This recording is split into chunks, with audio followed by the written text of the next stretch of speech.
What's going on, YouTube? This is a 2021 Kia Sorento non-turbo, replacing the spark plugs. Original part number on the spark plug is a NGK spark plug.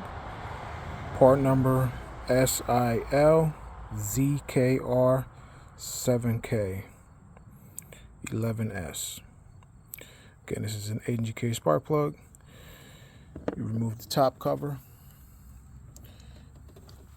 These little clips right here, you use a flathead screwdriver, slide them back,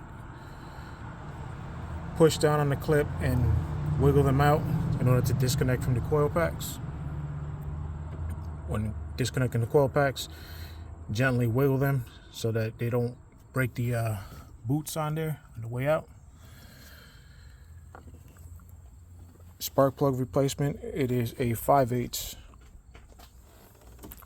socket, preferably using a wobble head. This is a Mako 5/8 SP3929.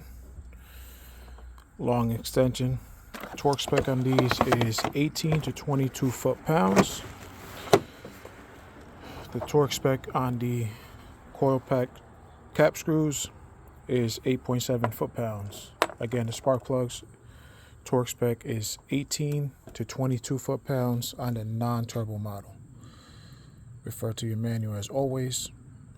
If you have any questions, feel free to ask. Please like, subscribe. Let's get those subscribers up. Thank you all for watching. Like, share, and subscribe. Thank you. Have a blessed day.